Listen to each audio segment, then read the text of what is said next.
ಎಲ್ಲರಿಗೂ ನಮಸ್ಕಾರ. ನಾನು ನಿಮ್ಮ ಅನುಷ್ ಗೌಡ.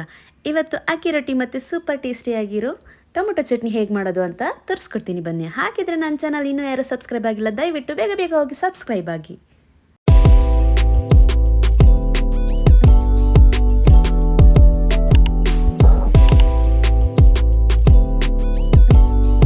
ಮೊದಲಿಗೆ ನಾನು ಚಟ್ನಿ ಮಾಡ್ಕೋತಾ ಇದ್ದೀನಿ. ಚಟ್ನಿ ಮಾಡ್ಕೊಳ್ಳೋಕ್ಕೆ ಒಂದು ಬಾಣಲೆ ಇಟ್ಕೊಂಡು ಸ್ವಲ್ಪ ಎಣ್ಣೆ ಹಾಕೋತೀನಿ.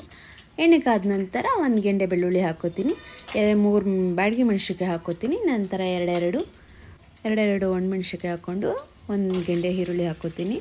ನನಗೆ ಒಂದು ಈರುಳ್ಳಿ ಸಾಕು, ನಿಮಗೆ ಎಷ್ಟು ಬೇಕಾಗುತ್ತೆ. ನೀವು ಜಾಸ್ತಿ ಜನ ಇದ್ದರೆ ಮನೇಲಿ ಜಾಸ್ತಿ ಹಾಕ್ಕೊಳ್ಳಿ. ಒಂದೆರಡು ಈರುಳ್ಳಿ ಹಾಕ್ಕೊಳ್ಳಿ. ಆಮೇಲೆ ನಾನು ಒಂದಿಡಿ ಕೊತ್ತಂಬರಿ ಸೊಪ್ಪು ಹಾಕೋತೀನಿ. ನಿಮಗೆ ಬೇಕು ಅಂತಂದರೆ ಪುದೀನ ಸೊಪ್ಪು ಆ್ಯಡ್ ಮಾಡ್ಕೋಬೋದು, ಇಲ್ಲ ಅಂತಂದರೆ ಬೇಡ, ಸ್ಕಿಪ್ ಮಾಡಿ. ನಾನು ಹಾಕ್ಕೊಂಡಿದ್ದೀನಿ. ಆಮೇಲೆ ಸ್ವಲ್ಪ ಕರ್ಬೇವಿನ ಸೊಪ್ಪು ಹಾಕ್ಕೊಂಡು ಸ್ವಲ್ಪ ಫ್ರೈ ಮಾಡ್ಕೋತೀನಿ. ಎಲ್ಲ ಫ್ರೈ ಆಗಬೇಕು, ಇದು ಚೆನ್ನಾಗಿ ಫ್ಲೇವರ್ ಬರೋ ಥರ ಫ್ರೈ ಆದರೆ ನಿಮಗೆ ಚೆನ್ನಾಗಿರುತ್ತೆ.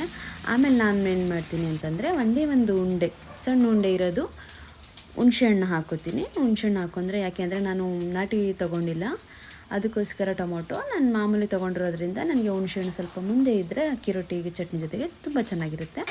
ಸ್ವಲ್ಪ ಜೀರಿಗೆ ಹಾಕಿ ಒಂದು ಸ್ಪೂನು ಮೆಣಸು ಹಾಕೋತೀನಿ. ಚೆನ್ನಾಗಿ ಇದನ್ನೆರಡು ಫ್ರೈ ಮಾಡಿದ್ಮೇಲೆ ನಾನಿಲ್ಲಿ 3 ಟೊಮೊಟೊ ತೊಗೊಂಡಿದ್ದೀನಿ.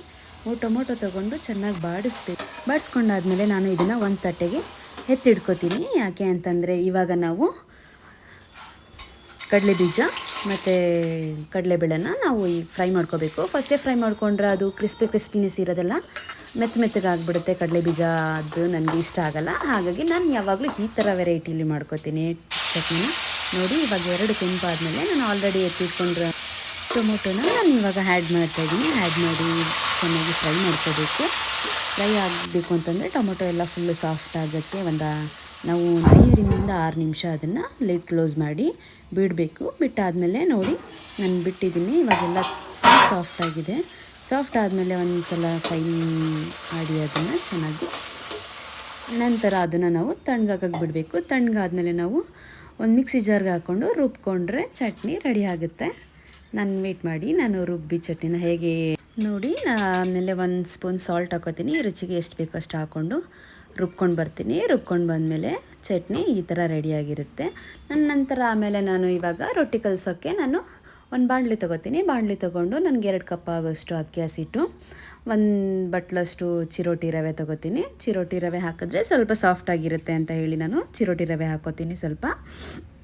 ಅದಾದಮೇಲೆ 1 ಸ್ಪೂನ್ ಜೀರಿಗೆ, 1 spoon salt, 1 cup carrot, 1 cup ಸೌತೆಕಾಯಿ, 1 ಕಪ್ ತುರಿದಿರೋ ಅಂಥ ಈರುಳ್ಳಿ, 1 ಕಪ್ ಸಬ್ಸಿಗೆ ಸೊಪ್ಪು, 1 ಕಪ್ ಮತ್ತು ಸ್ವಲ್ಪ ಕೊತ್ತಂಬರಿ ಸೊಪ್ಪು ನಾನು ಹಾಕ್ಕೊಂಡಿದ್ದೀನಿ. ಮತ್ತು ಕರ್ಬೇವಿನ ಸೊಪ್ಪು ಚಿಕ್ಕದಾಗಿ ಕಟ್ ಮಾಡ್ಕೊಂಡಿರೋಂಥ ಕರ್ಬೇವಿನ ಸೊಪ್ಪನ್ನು ಸಹ ನಾನು ಹಾಕ್ಕೊಂಡಿದ್ದೀನಿ.